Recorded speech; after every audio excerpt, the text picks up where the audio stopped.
4Ozinho, que a gente fala for all.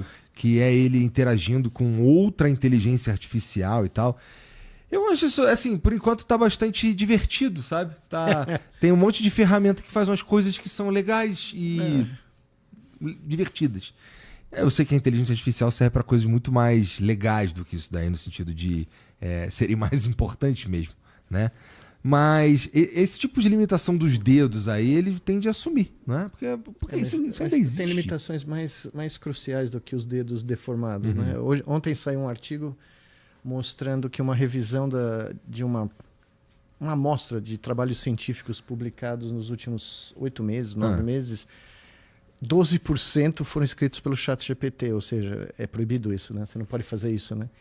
Então, o grau de fraude até em publicações em artigos científicos, né? E isso foi detectado pelo uso de palavras que só esses sistemas usam, que não são comuns, que nenhum cientista usa para escrever o trabalho. Então, eles criaram um programa... Um detector. De detecção de construções gramaticais que são comuns desses motores de inteligência artificial, esses modelos de inteligência artificial, né? E detectaram um número absurdo de trabalhos científicos. O cientista, basicamente, ele ficava pondo prompt no chat GPT e ele ia respondendo e ele compôs o trabalho dele. Eu não sei como foi feito, isso eles não esclarecem, tem várias possibilidades, mas eu falei isso outro dia, esse é um dos grandes problemas nas universidades americanas hoje em dia. Porque eu, por exemplo, em 35 anos, eu nunca dei prova, assim, num lugar que você dá prova e o cara responde. Você dá uma pergunta, um texto, um trabalho que o cara tem que ler e trazer uma explicação, né? E agora eles começaram a descobrir que o grau de plágio, né? Porque todo mundo usava a mesma ferramenta, então os artigos são tudo igual. Né? E não é muito difícil se descobrir isso, Meu Deus, né? cara. Numa classe de 50, 30 tem o mesmo texto, né? Antes os professores tinham medo dos alunos que copiavam as coisas da Wikipédia. Exato. Né? Não, a Wikipédia antes tinha medo de copiar-se do cara do lado. Primeiro era o medo de falar, né? Então eu já pulei pra parte da você internet. Já pulou, você entendeu? já é da geração Z. Não, então, quando eu vou... Calma aí, cara. Geração Z aí não. Pô, calma aí. É um elogio. É um elogio. Não, mas na minha época, quando eu falo para as minhas filhas, por exemplo, quando eu conto pros meus amigos lá que os caras passavam cola pelo celular porque os professores não sabiam nem que isso era possível, tá ligado? Lá isso eu nunca vi. Lá em 2001, sei lá, 2002. Os alunos estavam sempre um passo à frente. Idade né? média. Lá na Idade Média. E aí hoje, assim, tem um robô que você pede para ele fazer um trabalho para você e ele é um tanto competente em fazer isso daí. Existem, inclusive, rumores que a Cobra no Paraíso usou o ChatGPT para colocar a Eva em trouble, entendeu? Entendi. Ultimamente é a nova... Mas sabe uma parada? Eu vi que, assim, no começo, quando essa ferramenta, as pessoas... Agora podemos usar o ChatGPT.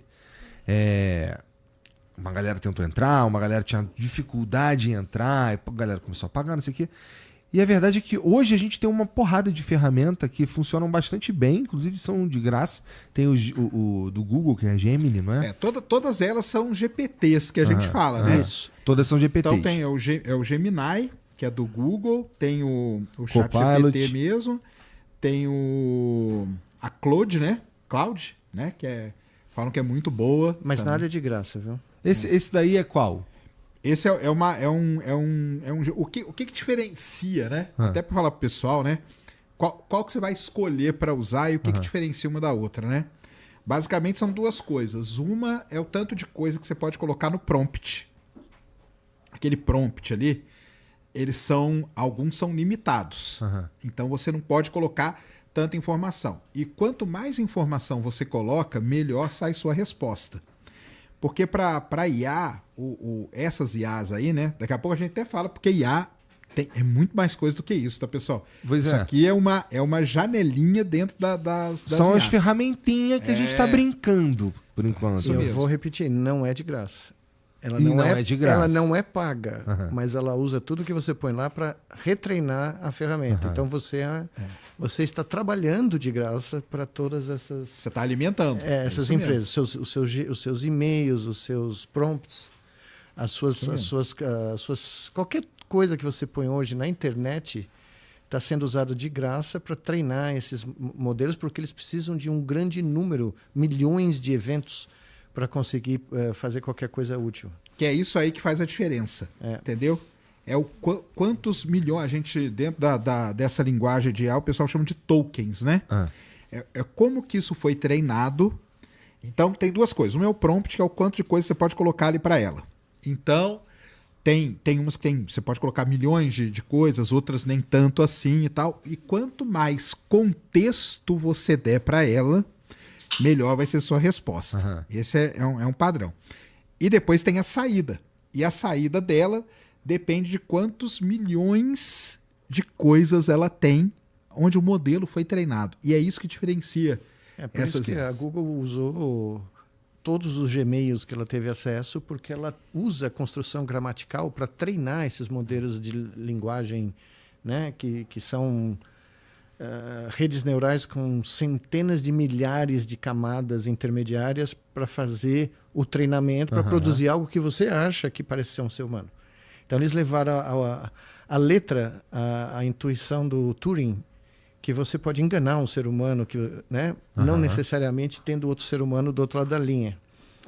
Mas, na realidade, o teste de Turing, que é esse, né, que todo mundo passa, todos esses sistemas passam todos os dias, não necessariamente, e já foi, né, debunkado há muitos anos, ele simplesmente mostra que com milhões de elementos, se você treinar um sistema como esse, você consegue imitar. Por isso que você tem a impressão que, nossa, tem uma resposta. Quando puseram, né, no áudio, teve uma conversa umas semanas atrás de um desses sistemas com uma atriz famosa, onde ela está conversando e parece que ela está conversando com a amiga dela, né? Foram precisos 550 milhões de sentenças para treinar esse algoritmo. E tem a coisa mais divertida que agora finalmente está vindo à tona. A AI não consegue explicar como ela chega em nenhuma resposta. Nem ela, nem os softwares e nem os programadores.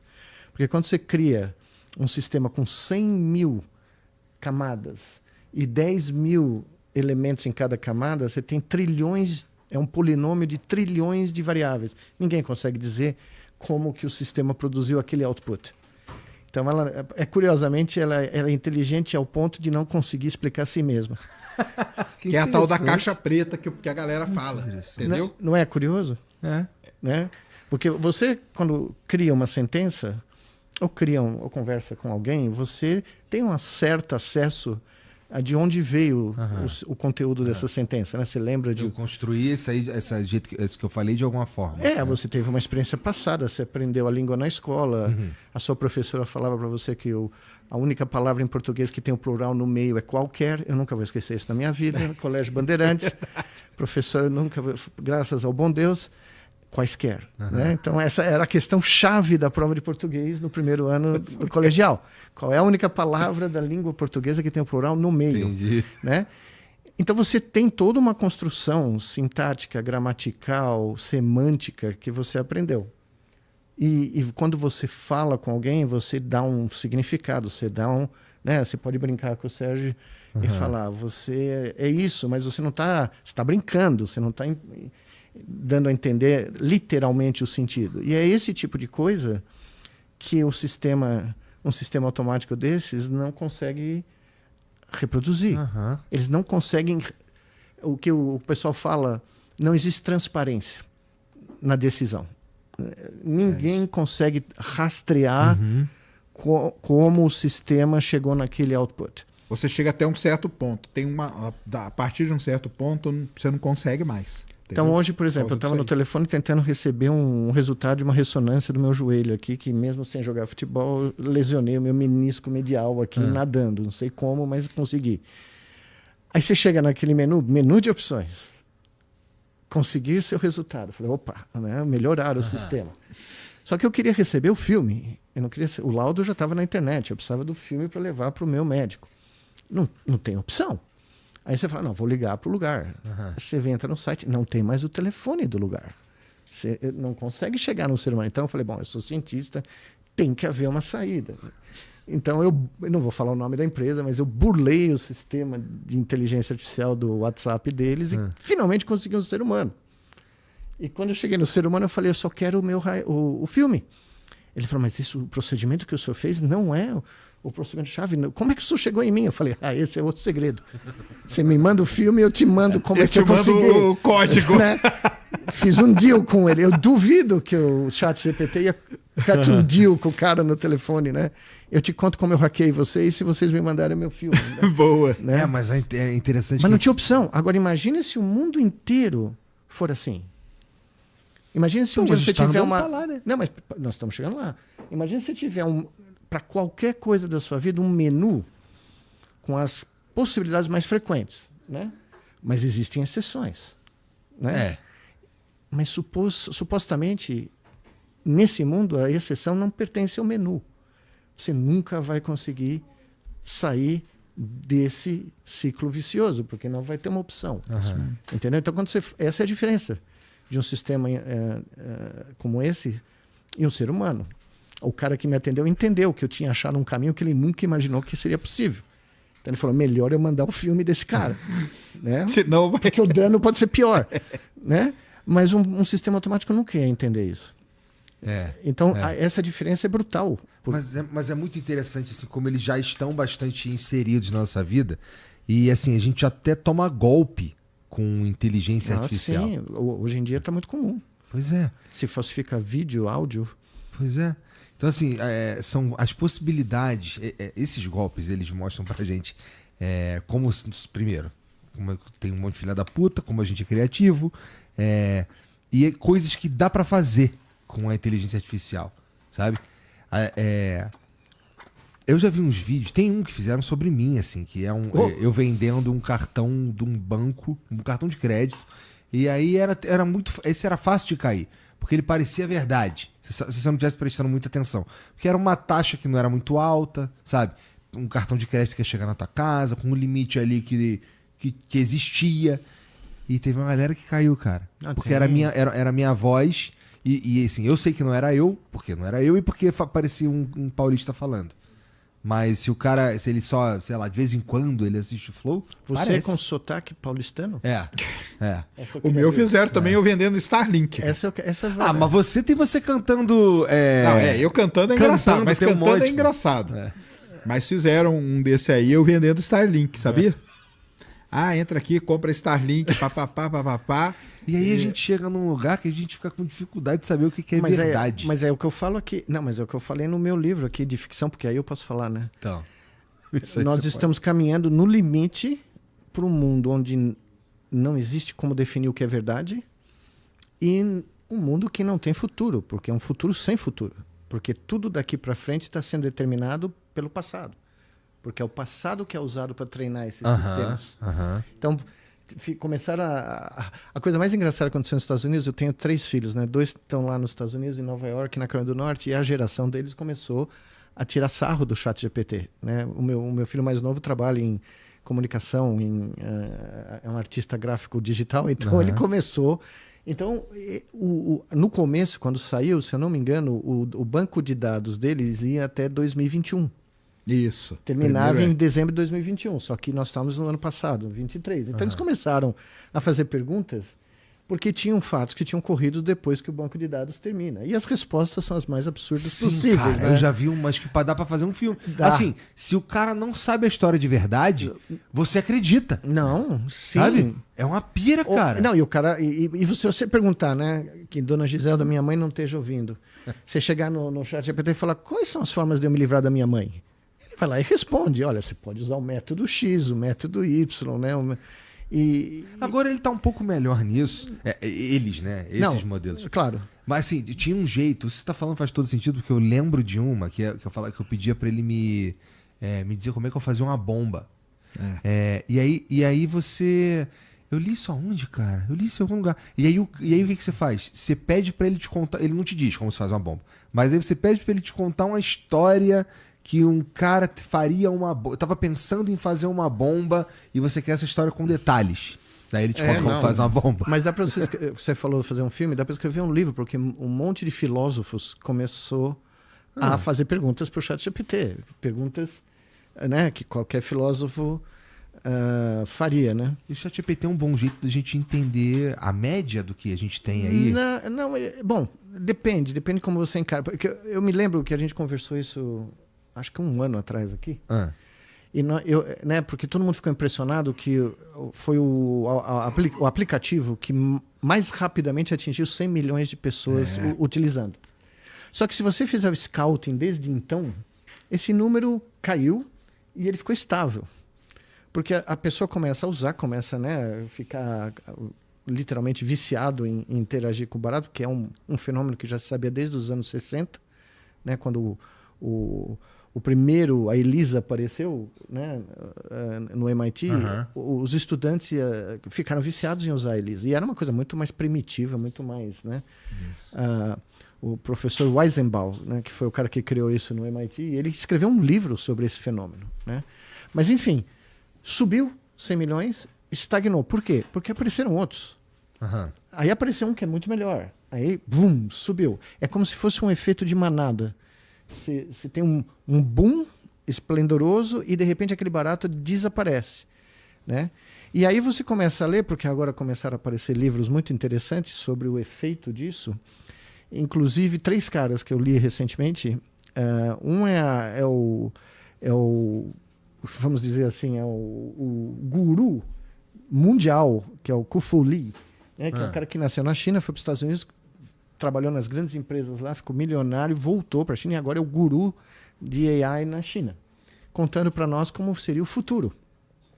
Na visão dele, quando, né, os sistemas... E ele é um cara honesto, ele não é um cara que faz um hype desmedido, ele faz um pouco, mas não é, né, fora do propósito.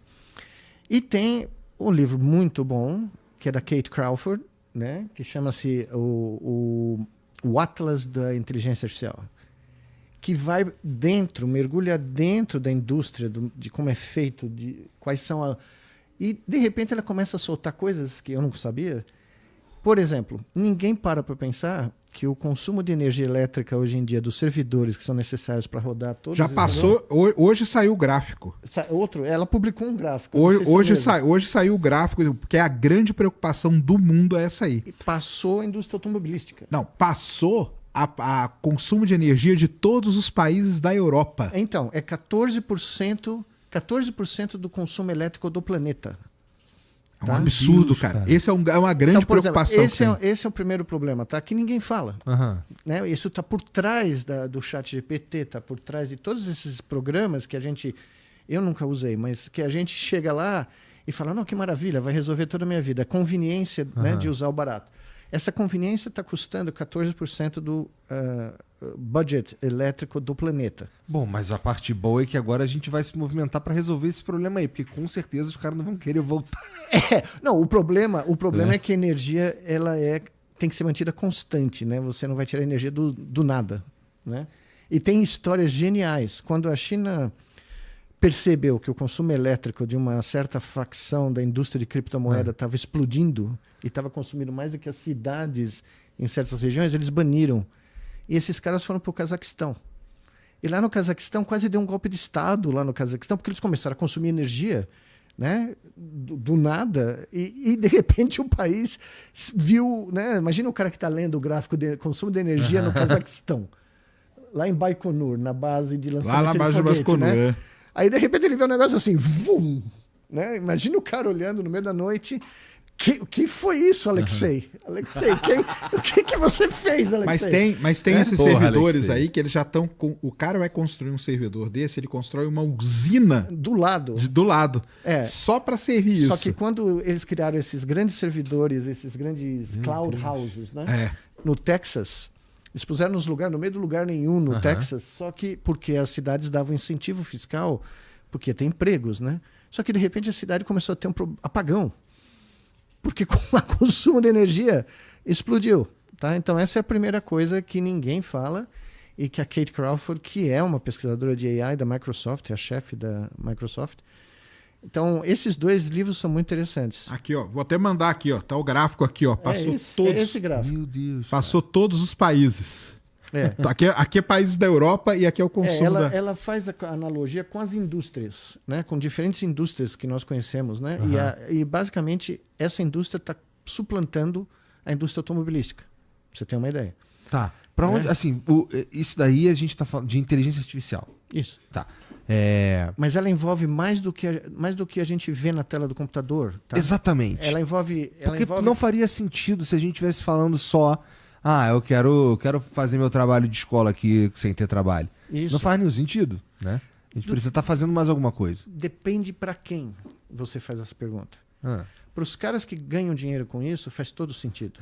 Porque eles ganham dinheiro. Veja bem, é o melhor negócio do mundo. Os seus insumos são grátis. Sua força de trabalho é free. Tá? Você é a força de trabalho. A sua concepção de frases, de áudios, de fotos, de vídeos são os insumos. E você fornece gratuitamente. Tá? Quem não ganha dinheiro com isso? Se o seu custo é zero e o lucro é altíssimo, o valor de venda é alto, o seu lucro é infinito. Né? Você está dividindo por zero. Então explode.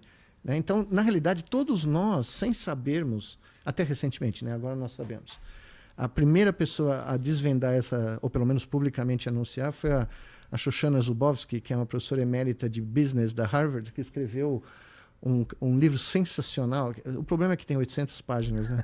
Mas é sensacional. Chama-se Surveillance Capitalism. O capitalismo de... como a gente chama em português isso?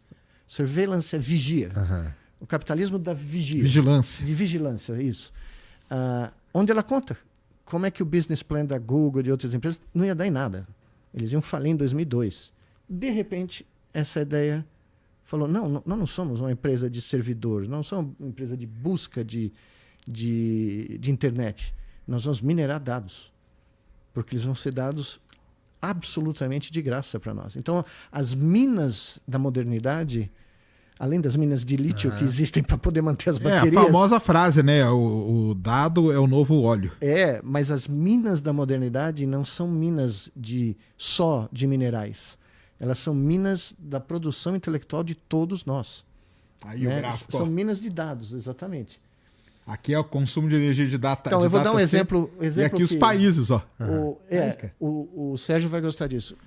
Teve um mês atrás, meio de maio, teve uma mancha solar chamada 3664. Opa, fiz aqui até um especial dela. 18 vezes o diâmetro da Terra. Tá? Tem algo parecido aqui no livro. Chegou no Uruguai, hein? Deu aurora no Uruguai. Não, chegou na Patagônia. Não, no Uruguai teve. Não, sim, mas eu vi Tem uma foto do Chuí, que a dúvida é se chegou no Brasil, a aurora. Não chegou. No Brasil não chegou. Mas eu vou contar uma coisa para você que agora... Eu comecei de madrugada, quando teve o dia que teve a maior, né, que foi uma tempestade X 3 ponto alguma coisa, 3.8, que depois foi reclassificada para 17 alguma coisa, que é um absurdo. Né? Raio-X vindo na nossa direção, é uma bomba solar. Mas, enfim, eu comecei a varrer a internet pelas fotos que as pessoas estavam postando de todas as localidades do mundo. E eu peguei 28 fotos e eu estou pintando, fazendo telas dessas fotos. Eu já tenho o quê? 8. Em óleo. Legal. Tá? Depois eu mostro, se vocês querem ver. De repente, no meio da madrugada, eu estava estudando, né, como ela estava progredindo do Polo Norte para o Equador, chegou no México, né, ou do Polo Sul para cima. Eu começo a ver umas imagens que não faziam o menor sentido, porque a cor não batia. Tá? Essa explosão, essa tempestade geomagnética foi tão brutal que, como o oxigênio é muito raro no topo da atmosfera, você via um vermelhidão. Deu aurora vermelha. Deu aurora vermelha, não era aurora verde, que é como a gente vê costumeiramente. E eu estava traçando e pondo no meu computador a latitude dos países e a cor e estava batendo, estava maravilhoso, vendo, né? De repente, começou a ficar vermelho. Começou a aparecer umas auroras vermelhas no lugar que não é para aparecer. Começou a aparecer umas auroras roxas que não tinha o menor sentido no lugar, na latitude, né? O que aconteceu? As pessoas notaram que essas imagens estavam sendo postas no Twitter, no Instagram, e estavam rodando milhões de visualizações. Elas começaram a criar imagens falsas. Sim.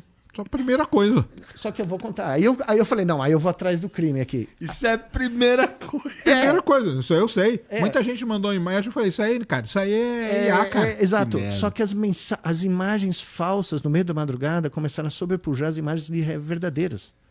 Porque elas eram... Não, porque elas eram tão sensacionais, eram tão sofisticadas, era, sei lá, Paris com um barato, né? Tão uma aurora boreal cobrindo todo o Arco do Triunfo, a Torre Eiffel. O pessoal né? começou a fazer composição, entendeu? Pegava uma Isso. coisa famosa e punha uma aurora atrás. Põe um landscape famoso Aí, cara, e punha uma aurora criada por AI. Torre tá? Eiffel com a aurora. Imagina quantos bilhões de gente vai querer ver. Chegou um momento que eu sigo vários caras no mundo que são especialistas em caçar auroras, né? No Alasca, no norte da Rússia, Islândia. na Noruega. E esses caras começaram a ficar malucos, porque eles são profissionais, né? Eles estão fotografando e eles são profissionais. O cara faz doutorado nisso. Eles falaram, nós estamos vendo uma inundação de imagens falsas. E ninguém vai saber diferenciar. Eles vão porque eles são profissionais. Tinha até no Cristo Redentor. Tinha. Cristo com a aurora. Entendi. Então, se você olhar aqui na Uma aurora- contracapa, você tem uma aurora em Manaus, mas ela é verde, tá? Do jeito que seria, né? Se fosse o que eu acho que vai acontecer um dia desses. Mas os caras começaram a criar, né? Van Goghs da aurora boreal. Então, chegou um momento nas 4, 5 da manhã que literalmente você não sabia mais se aquela imagem era real ou não. Então, é uma metáfora perfeita para onde a gente está caminhando. Tá? Então, e isso tem a ver com a discussão do que vai acontecer com uma sociedade que a gente está com acesso a tanta ferramenta, de inteligência artificial, que a gente consegue fazer umas construções como essa, né? E ficar cada vez mais difícil a gente saber o que é verdade. Então, assim, pelo menos num futuro próximo, a discussão... Lembra que tinha uma discussão no começo que vai acabar em Skynet isso aí? Vai virar o exterminador do futuro, isso daí. Eu acho que, assim, pelo menos agora, a discussão que a gente tem que ter é a outra. Como é que a gente faz, o que a gente precisa fazer para que as pessoas elas não sejam enganadas por esse tipo de ferramenta. E agora, cara, vai ter um momento crítico aí, que é a eleição. Putz. Isso aí vai ser um não ponto vai ser só aqui. de... Não Então, é só aqui. A daqui eu acho que é até menor. A dos Estados Unidos, que é para presidente... Não, nos Estados Unidos vai ser um... Cara, não, esse veja. vai ser pode ser um ponto E nós de virada. vamos ter como chama isso? Um preliminar, dia 4 de julho, que é a eleição da França. Tá?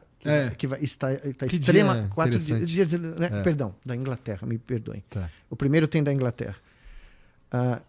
E em França também tem, mas o presidente mantém, né? E aí é o parlamento que vai ser eleito e vai ter um novo primeiro-ministro. Mas, enfim, em 4 de julho, ou no mês de julho, nós vamos ter 2 eleições que são preliminares do que vai acontecer na eleição americana e provavelmente na eleição brasileira.